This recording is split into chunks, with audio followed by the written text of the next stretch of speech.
부산에도 그렇지만은 우리나라에 전 세계에도 참 유명한 맛집들이 많이 있습니다. 그 맛집들을 찾아다니면서 뭐 1시간씩 2시간씩 그렇게 기다리고, 그러면서 그 맛집에서 내오는 그런 맛스러운 음식들을 먹는 것을 즐겨하는 사람들도 종종 보곤 합니다. 많이 알려져 있는 맛집도 있지만은, 근데 유명하지는 않지만 그 집에 가면 그 집에 가서야만이 먹을 수 있는, 그래서 내가 생각하는, 유명하지 않지만 내가 생각하는 그런 맛집들도 분명히 있습니다. 알려진 집이든 알려지지 않은 집이든 간에 그 맛집이 진짜 맛집인지, 아니면 간판만 그렇게 내어놓고 사람들로 하여금 오게끔 하는 것인지 알 수 있는 방법, 또 특별히 그 집에서 나오는 음식은 정말 맛있다, 너에게 꼭 추천해 주고 싶다 하는, 그렇게 생각하는 그런 이유, 그런 하나의 동기는 내가 그 집에 가서 거기에서 주는 음식을 먹어봤을 때의 일입니다. 그래서 그 집에 가서 먹어봤을 때 이건 진짜 맛집에서 나오는 맛이구나 라고 생각할 수도 있고, 이름만 그렇지 뭐 별로네 라고 생각할 수도 있습니다. 내가 가서 먹어보면 쉽게 판명이 돼요. 물론 내 맛이 절대 미각은 아니기 때문에 100명이 다 맛있다 하더라도 내게는 맛이 없을 수도 있고, 100명이 다 맛없다 하는데 내 입에는 맞아서 너무 맛있다 할 때도 분명히 있습니다. 내가 먹어봤을 때 그렇게 얘기할 수가 있는 것이죠. 오늘 우리들의 손에 쥐어져 있는 이 성경, 여러분 이 성경을 가지고 계실 겁니다. 이 성경에 오류가 있습니까? 없습니까? 오류가 있는지 없는지 신학자들이 판명하고 우리에게 얘기를 해주고, 또 저 같은 목사들이 그것에 대해서 여러분들에게 말씀드리고 있지만, 이것이 오류인지 아닌지 알 수 있는 방법은 뭐겠습니까? 맛집의 예를 들어서 생각해 볼 때, 이게 진짜 하나님께서 살아계시고 하나님께서 나의 하나님이심을 보여주는 것이 진짜인지 아닌지 알 수 있는 방법은 하나밖에 없어요. 내가 이 말씀대로 살아봤을 때 진짜 하나님이 살아계시는구나, 진짜 이 성경은 오류가 없구나 라는 것을 판명할 수가 있습니다. 내가 그렇게 살아보는 거예요. 내가 가장 먼저 내가 하나님의 말씀 앞에 서 있어야 돼요. 그래야 이 말씀이 진짜인지 아닌지를 알 수가 있는 겁니다. 하나님의 말씀 앞에 서지 않고 그 하나님의 말씀대로 살아보지 않고 어떻게 하나님을 이야기할 수가 있으며, 어떻게 이 말씀이 진리더라라고 결정할 수가 있겠습니까? 오늘 말씀 시작이 참 어렵습니다. 이 오류, 성경의 오류? 이거 웬일인가 라고 생각하실 수도 있으실 텐데, 어려운 주제이지만 오늘 반드시 생각해 봐야 될 하나의 주제라고 생각을 합니다. 특별히 오늘 우리가 읽은 본문은 요한계시록의 이야기입니다. 요한계시록, 이 책도 참 많은 오해를 가져온 책이기도 합니다. 요한계시록 읽자고 하면 종말론자들이라고 하면서 오해를 하기도 합니다. 또 어떤 분은요, 주님 오실 때가 다 되었으니까 이 요한계시록 설교하셔야 되지 않습니까? 라고 저에게 얘기를 하시기도 합니다. 뿐만 아니라 이 요한계시록은요, 많은 이단들을 낳았어요. 주님 오실 때가 됐는데 지금 네가 가지고 있는 재물이 무슨 의미가 있냐, 또 네가 지금 세상에서 하는 그 일이 무슨 의미가 있냐, 다 멈추고 너가 가지고 있는 거 다 교회에 제출하고 다 내고 교회 일에 열심히 하다 보면 주님 맞이할 것이니 너가 아니라 이젠 주님으로 살라라고 이야기를 합니다. 그러면서 가르칩니다. 주님 오실 때가 얼마 남지 않았다는 이유로. 여러분, 이것은요 명백한 잘못이고 명백한 오해입니다. 계시록을 읽는 이유가 뭐겠습니까? 하나님께서 우리에게 계시록을 주신 이유가 뭐겠습니까? 겁을 주기 위함도 아니고 협박하기 위함도 아니에요. 계시록은 우리에게 주어진 목적이 딱 하나 있습니다. 따라합니다. 위로예요. 위로. 힘들지? 위로를 하나님께서 우리 힘듦을 아시고 주시는 거예요. 믿음으로 살아가는 성도들에게 하늘 위로를 말해주고 있는 것이 요한계시록이에요. 힘들 때, 고난 가운데, 어려움 가운데 있을 때 우리는 생각나기를 욥기가 생각이 납니다. 욥이 그렇게 힘들게 살았으니까. 그런데 결국 그는 복을 받았다. 그러니 이 고난의 터널을 지나가면 우리도 분명히 하나님께서 주신 복이 있을 것이다 라고 하면서 그 욥을 쭉 읽어갈 때가 있습니다. 맞습니다만은 같이 읽어야 되는 부분이 바로 이 요한계시록이라는 거예요. 오늘 우리가 읽은 본문 또한 예수 믿는 우리에게 주는 위로의 말씀이니 사랑하는 성도 여러분, 이 계시의 말씀을 통해 큰 위로를 경험하시기를 주님 이름으로 축복합니다. 요한계시록이 언제 쓰여졌습니까? 초대교회 때 쓰여졌어요. 요한이 반모섬에 유배되어 있으면서 그가 본 환상을 적은 글입니다. 요한계시록 1장 1절에 딱 선포합니다. 예수 그리스도의 계시라. 예수님께서 보여주신 환상이에요. 저 하나님의 나라의 백성들이, 또 하나님의 천사들이 그 보좌 주위에서 어떤 모습으로 있는지를 보여주고 있는 것입니다. 이때가 이 땅에서는 로마로부터 엄청난 핍박을 그리스도인들이 받던 그 1세기 후반이에요. 기독교에 대한 박해를 우리가 둘로 나눌 수가 있는데 1세기 가운데 1세기 중반에 네로에 대한 박해, 네로에 의한 박해가 첫 번째예요. 이 네로 황제 들어보셨죠? 네로에 의해서 참 많은 사람들이 죽어갑니다. 우리가 잘 아는 초대교회의 사도들, 예를 들면 예수님의 제자였던 베드로가 이때 순교를 해요. 사도 바울이 이때 순교를 합니다. 참 많은 지도자들이 순교를 당합니다. 그리고 한 3, 40년이 지나서 두 번째 박해가 시작되는데 약 30여 년 이후에 도미티아누스가 황제가 되면서 그리스도에 대한 박해가 절정에 다다라요. 이때 기록된 것이 요한계시록이에요. 도미티안의 그리스도인에 대한 박해는 역사상 전무후무합니다.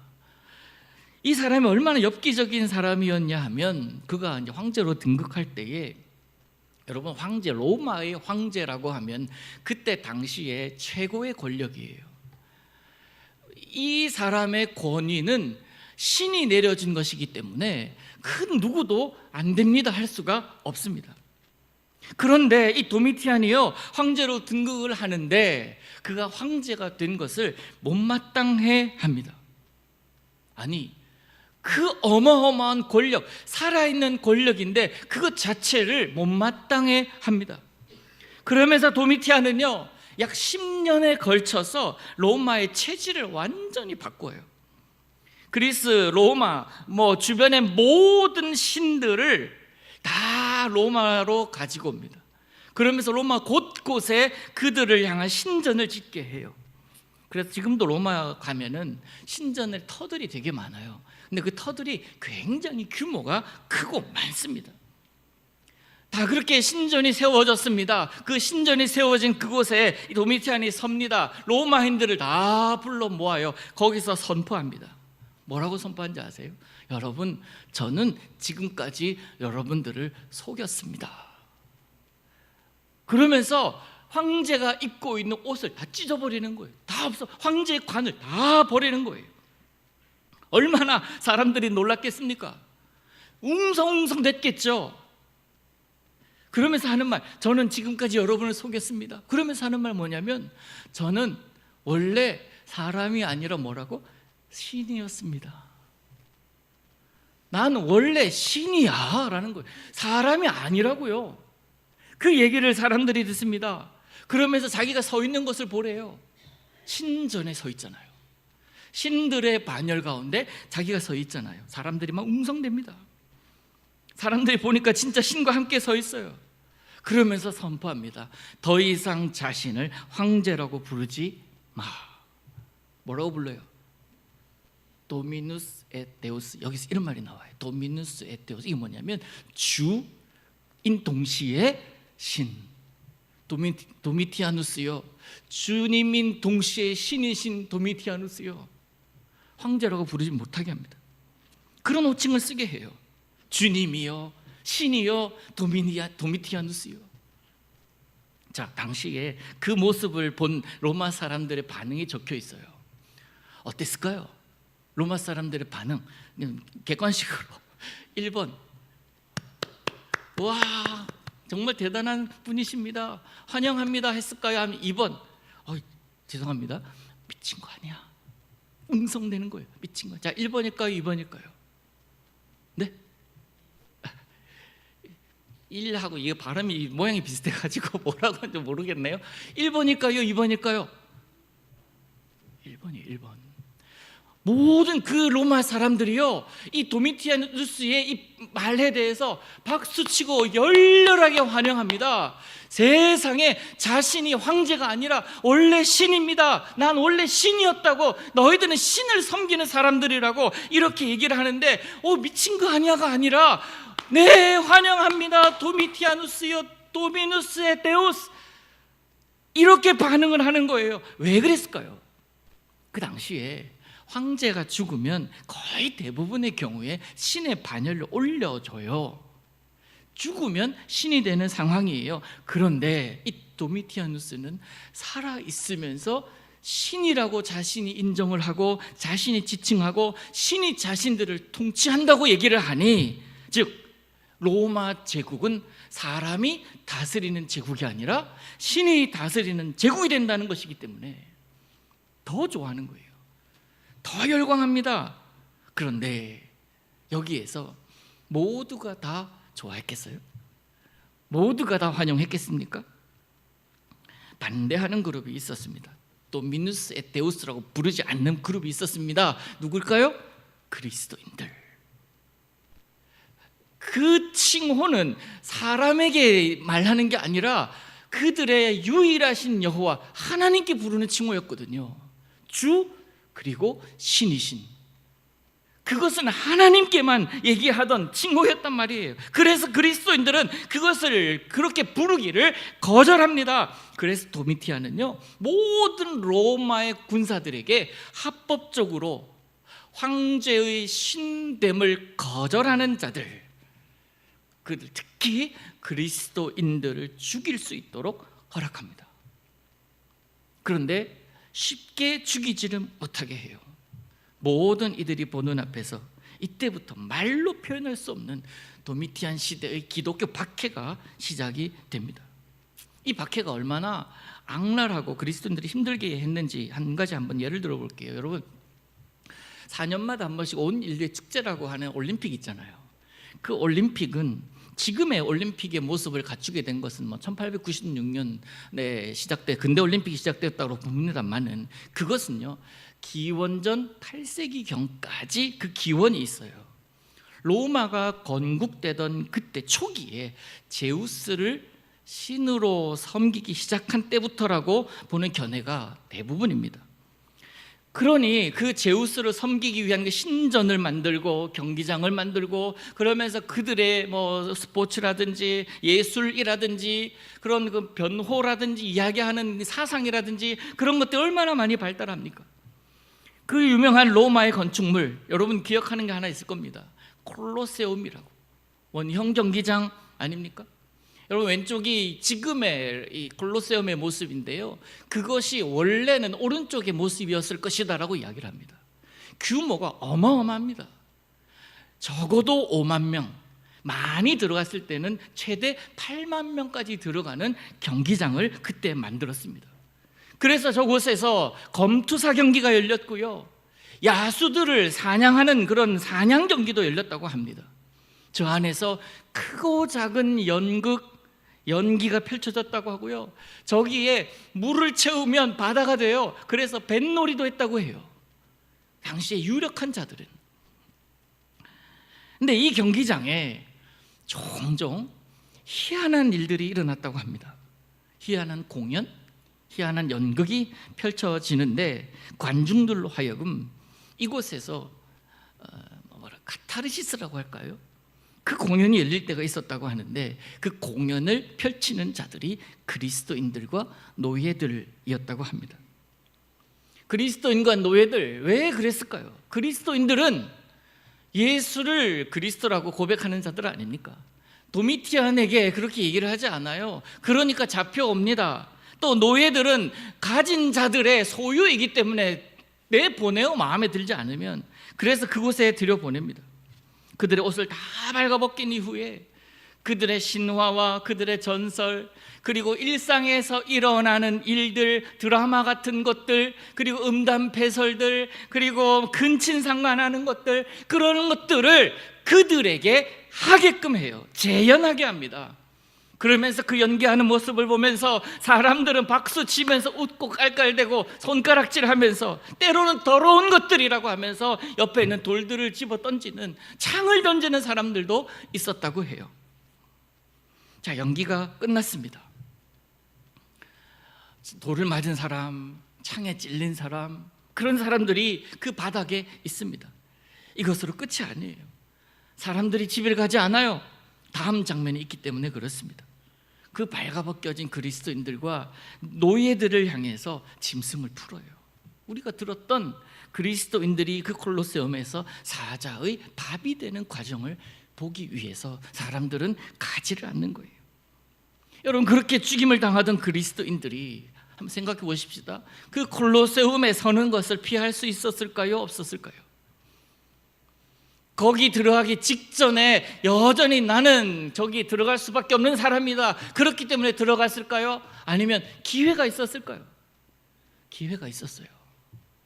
안 들어가도 될 기회가 있었습니다. 단 한마디면 돼요. 나는 도미티아누스를 주로 신으로 고백합니다. 그 한마디면 됐어요. 그러면 그는 안 들어가도 됩니다. 그럼에도 그들은 그 말을 입 밖에 내지를 않아요. 왜? 그리스도인이었기 때문에.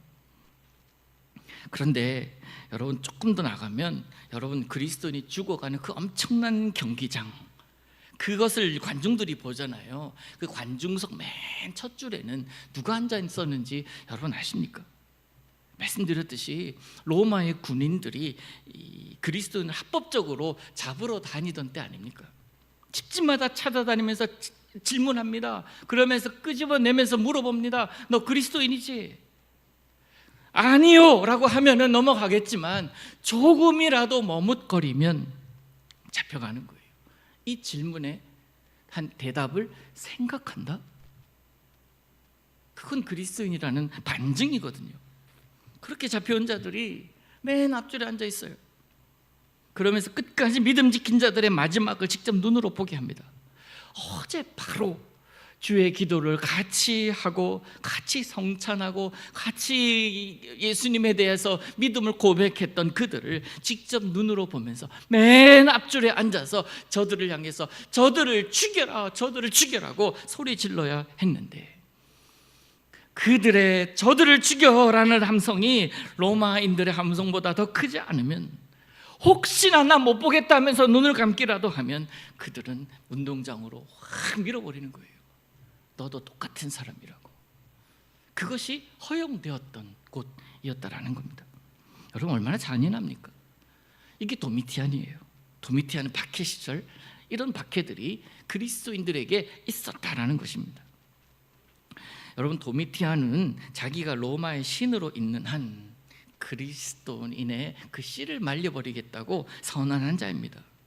그리고 그것이 실제로 현실에서 이루어지고 있는 상황인 것입니다. 자, 여러분, 이런 상황이에요. 이렇게 힘든 상황이에요. 그리스도인들이 계속 죽어가는, 언제 내 차례가 올지 모르는 그런 상황입니다.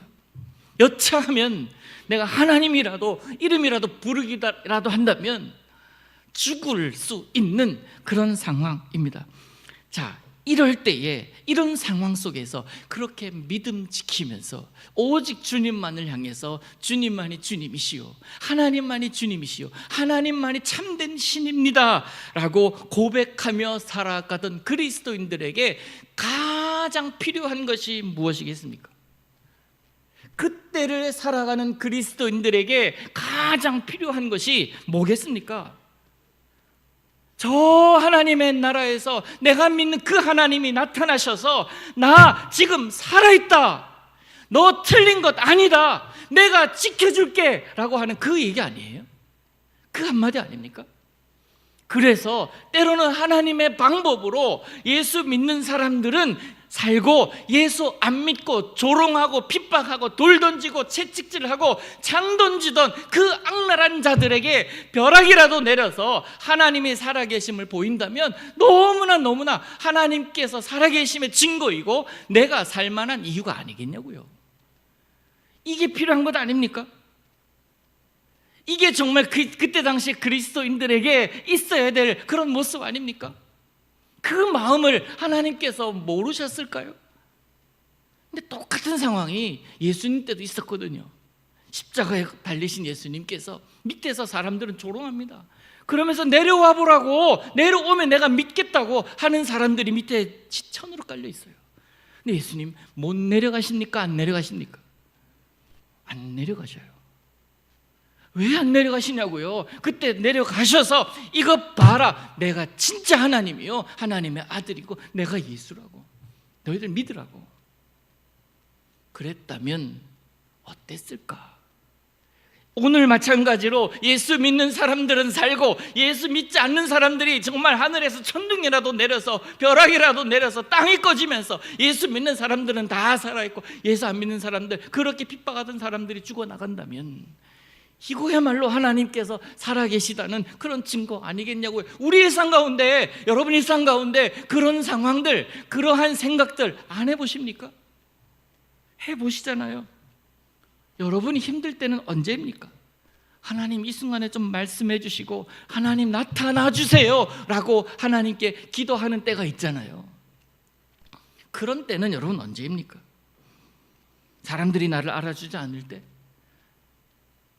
내 마음이 그래서 힘들 때, 자식이 속썩일 때, 사업이 잘 되지 않을 때, 요거 물꼬만 딱 트면은 정말 앞으로 잘 나갈 것 같은 그런 때, 그때마다 하나님이 나타나셔서 풀어주시고 해결해 주시고 역사하신다면 하나님 잘 믿을 것 같은데, 근데 하나님은 그럴 때에 조용하시더라고요. 침묵하시더라고요. 여러분, 우리 예수 믿는 사람 아닙니까? 예수 믿는 사람으로서 제일 힘든 때는 그런 때 아닐까요? 고난에 있을 때 내가 믿고 있는 그 하나님 부르고, 정말 지금 하나님께서 나타나신다면 하나님이 정말 살아계신 분이시라고 말할 수 있는 그때인데, 하나님은 그때 여전히 침묵하고 계시는 것 같이 내가 느껴질 그때가 제일 힘들 때가 아니냐고요. 우리는 그런 상황 가운데 얼마든지 놓여 있습니다. 하나님께서 적어도 살아계시다면 이럴 때 좀 나타나셔야 되는 것 아니냐라는 생각할 때, 어쩌면 그때가 가장 힘든 때라고 생각할 수 있지 않겠습니까? 하나님도 눈물로 참고 계시는 거예요. 눈물 하나님의 때를 기다리고 계시는 거예요. 그런데 너무나도 감사하게도 그 도미티안의 박해 가운데 있던 그리스도인들에게 하나님께서 나타나세요. 하나님의 침묵이 깨집니다. 그리고 그들이 이전에 보지 못했던 것을 보고 이전에 듣지 못한 것을 듣습니다. 드디어 그들이 붙들고 있는 예수 그리스도, 그분이 나타나시는 거예요. 여러분, 계시록, 요한계시록에서 자주 반복되는 문장이 있는데요, 오늘 본문의 첫 문장이에요. 이 일 후에 내가 보니, 오늘 9절 보겠습니다. 이 일 후에 내가 보니 각 나라와 족속과 백성과 방언에서 아무도 능히 셀 수 없는 큰 무리가 나와 흰옷을 입고 손에 정려가지를 들고 보좌 앞과 어린 양 앞에 서서 봅니다. 이전에 보지 못했던 거룩한 환상을 봐요. 어마어마한 광경을 봐요. 각 나라에서 온 수많은 무리들, 예수를 부인하지 않고 견디던 자들, 그런 자들이 각처에서 몰려오는데 그 규모가 얼마나 됩니까? 아무도 셀 수 없을 만큼 능히 큰 무리라고 얘기를 해요. 셀 수 없을 만큼. 깜짝 놀랍니다. 다 죽어서 사라지고 핍박으로 인해서 다 뿔뿔이 흩어져서, 그러면서 배교해서 자기 뜻대로 살아가는 줄 알았는데 하나님께서 그 모습을 보이는 거예요. 마지막 때에 결국 너희들은 이들과 함께 할 것이라 라고 하면서 그런 거룩한 환상을 보여주십니다. 얼마나 감격스러웠을까요? 그런 그들이 무엇을 합니까? 보좌 앞과 어린 양, 즉 하나님과 예수 그리스도 앞에 서서 찬송하고 경배하는데 뭐라고 경배합니까? 본문 10절에 큰 소리로 외쳐 이르되 구원하심이 보좌에 앉으신 우리 하나님과 어린 양에게 있도다. 구원은 저 도미티안이 아니라 저 창과 칼에 있는 것이 아니라 어린 양에게 있도다. 그 노래를 부르는 광경을 직접 목도한 겁니다. 눈물로 그 찬양을 따라합니다. 여러분, 도미티안이 자신을 신이라고 그렇게 말하라고 했잖아요. 도미누스 에 데우스 그렇게 말하라고 했는데, 그렇게 얘기한 그것을 그대로 따와서 그리스도인들이 뭐라고 얘기하는지 알아요? 요한계시록 19장 6절 한번 보십시오. 요한계시록 19장 6절 내가 또 내가 들으니 허다한 무리의 음성과도 같고 많은 물소리와도 같고 큰 우레소리와도 같은 소리로 이르되 할렐루야 주 우리 하나님이 곧 전능하신 이가 통치하시도다. 여전히 도미티안은 살아있습니다. 저 말하면 죽어요. 그런데 도미티안이 도미누스 에 데우스라고 하는 자신들을 향해서 그렇게 말하라고 했던 그걸 그대로 따와가지고 하나님 아버지께 계속 얘기하는 거예요. 주 우리 하나님, 주 그리고 살아계신 하나님, 전능하신 이를 내가 보았다. 여전히 그곳에 살아계셔서 그 보좌에 앉으셔서 우리의 찬송, 그리스도인의 찬송, 그 거룩한 이들, 먼저 간 이들, 그리고 뿔뿔이 흩어져서 함께 하나님을 바라는 그들과 찬송하게 하는 거예요. 구원하심이, 우리 찬양해 볼까요? 아시죠? 구원하심이 보좌에 앉으신 우리 하나님과 어린 양께 있도다. 구원하심이 보좌에 앉으신 우리 하나님과 어린 양께 있도다. 아멘. 이게 그냥 우리가 가사 참 좋네 이게 아니라 죽을 위기 가운데 부르는 노래라고요. 이 세상에 그 어마어마한 권력 아래에서 당신이 우신 아니야, 당신 주 아니야, 비켜, 주님께서 계시니 내 주님 보고 싶어. 죽을래? 그래도 그러면서 당하는 고난, 그러면서 당하는 힘듦, 그들에게 주님께서 보여주신 거룩한 환상이라는 것입니다. 주 그리고 하나님이라는 그 고백을 노골적으로 얘기를 하면서 오히려 내가 그리스도이냐, 나 죽여도 괜찮아, 나 죽여. 그 나라에서 그 보좌 앞에서 영광스러운 노래 부르고 싶으니까. 그는 나를 위해 죽었는데 나도 그를 위해 죽어야지. 그가 나를 위해 고난당했는데 나도 그를 위해 고난당하는 건 당연하지. 적어도 내가 염치가 있는 사람이라면 그만 죽어야 돼? 나도 죽어야지. 그만 희생해야 돼? 나도 희생해야지. 그만 십자가에 달려야 돼? 그 모습 보면서 잘하셨어요 라고만 얘기해야 돼? 나도 적어도 그 십자가 붙들고 살아야지. 이게 초대교회 신앙인들의 모습이었던 것입니다. 사랑하는 성도들, 이게 예배예요. 이게 찬양입니다. 이게 조금 더 확장하면 이게 신앙생활이에요. 여러분, 이 신앙생활 그렇게 고생당하고 오늘 아침에 같이 기도하고 손잡고 하루 잘 살자 라고 이야기했는데 점심때 사자밥이 되어가고 있는 그런 상황 가운데 공포스러워서 어떻게 살겠어요? 무서워서 어떻게 살겠어요? 그럼에도 불구하고 그들은 신앙을 지키더라고요. 어떤 상황에서도 나로 하여금 견딜 이유는 바로 하나님, 예수 그리스도였다라는 겁니다. 하나님은 이 땅에서 그렇게 믿음 지키고 핍박과 환난 가운데 있던 자들에게 모든 천사들의 찬송을 이어서 보여주시는데 12절 보시면 그들이 어떻게 찬송합니까? 아멘 아멘 하면서 찬송과 영광과 지혜와 감사와 존귀와 권능과 힘이 우리 하나님께 세세토록 있을지어다 아멘 하더라 기록합니다. 힘은 너에게 있는 게 아니라 하나님께 있어. 권세 착각하지 마. 하나님께 있다고. 내가 살 이유 네가 아니라 하나님이야. 그 어떤 것도 내 마음에 두지 않으려고 하는 그 순전한 마음, 하나님 그거 보시는 거예요. 그러면서 천사들의 찬송 소리를 듣게 하셨습니다. 너도 이 찬송 부를 거야. 영광 중에 거하면서.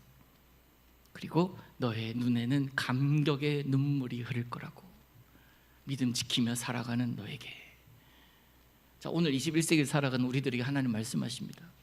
힘들지, 어렵지, 신앙생활 하는 거 쉽지 않지. 크고 작은 고난이 우리들에게 있을 수밖에 없잖아요. 그 중에 하나, 외로운 신앙생활 하시는 분들 우리 중에 많잖아요. 내 배우자가, 내 남편이, 내 아내가, 내 자식이 언제쯤이면 주님 앞에 나와서 예배하려나? 언제쯤 되어야 그가 예수 믿으려나? 우리 자식들이 언제 예수 앞에 나오려나? 늘 마음 졸이면서 그렇게 살아갑니다. 그것 힘들어 하십니까? 그것 때문에 여러분 어려워하시고 속상해하시고 그것 때문에 눈물 흘리십니까? 하나님 그 마음을 보고 싶어 하시는 거예요. 그 마음을 받기를 원하시는 겁니다. 근데 그 하나님 우리 마음 다 알고 계신데요. 그리고 그 하나님은 여러분으로 하여금 그것에 대한 합당한 은혜를 주시는데 이 노래를 부르게 하시는 거예요. 거룩한 노래, 감사의 노래를 부르게 하실 하나님. 여러분 일상 가운데서 그 하나님을 전적으로 신뢰하시기를 바랍니다. 그 비아 돌로로사라고 하는 그 십자가의 길이 있습니다. 그 위에서 겪는 고난, 예수 믿으면서 그것 때문에 당하는 어려움, 그것을 품고 살아가는 자들에게 주님은 말씀하십니다. 너 역시 이 찬양의 자리에 함께 설 것이다. 아까 요한계시록의 목적이 뭐라고 그랬어요? 위로예요. 그런 삶을 살아가는 여러분들에게 우리 하나님의 크신 위로가 있기를 소망합니다. 우리 하나님의 시선은요, 주만이 주님이시라, 즉 하나님만이 주님이시고 하나님만이 참된 신이시라 라고 고백하는 자들에게서 떠나가질 않습니다. 그것을 우리는 불꽃 같은 눈동자로 지키시고 머리카락 세신 바 같이 우리를 살피신다라고 성경은 기록하고 있습니다. 사랑하는 성도 여러분, 우리 하나님의 시선이 이번 한 주간에 우리들의 삶에서 한 번도 떨어지지 않기를 축복합니다. 그렇게 믿음으로 살아가십시오. 여러분의 삶의 모든 상황 속에서 주님이시고 하나님이심을 붙들고 살아갈 때 하나님 여러분도 붙드십니다. 결코 외면하지 않으세요. 그러면서 내가 함께 있다, 내가 너의 눈물 안다, 그 눈물 뚝뚝뚝 흘릴지라도 네 입술에서 노래 끊어지지 않게 해줄게. 그 노래를 우리 입술에 담아주시는 분이 우리 하나님이시니 그 하나님을 철저하게 기억하고 전적으로 신뢰하며 살아가는 여러분 되시기를 주님 이름으로 축복합니다. 기도합니다. 사랑하는 하나님 아버지, 험악한 세상 살아가면서 때로는 내 믿음이 흔들릴 때가 있고 나약하여 넘어질 때가 있음을 주님 아시지요. 그럼에도 불구하고 거기에 굴복하지 않고 기어이 예수의 이름으로 일어나기를 원하오니 사랑하는 하나님 아버지, 우리에게 믿음 더하여 주시고 늘 우리에게서 시선을 떼지 않으시는 그 하나님을 의지하며 하루하루 살게 하여 주옵소서. 환난 속에 성도들을 주님 붙잡아 주시고 고난 가운데 남몰래 주님 앞에 나와 눈물 흘리는 사랑하는 영혼들을 주님 기억하여 주옵소서. 주께서 초대교회 백성들에게 보여주셨던 그 거룩한 환상을 우리들에게도 보여주시사 하루하루 주님으로 인하여 힘내어 살 수 있도록, 그리하여 세상과 싸울 때 날마다 승리의 노래가 우리 입술에 담기도록 주님 우리와 함께하여 주시옵소서. 우리로 하여금 눈물로 노래하게 하실 주 예수 그리스도 이름으로 기도하옵나이다. 아멘.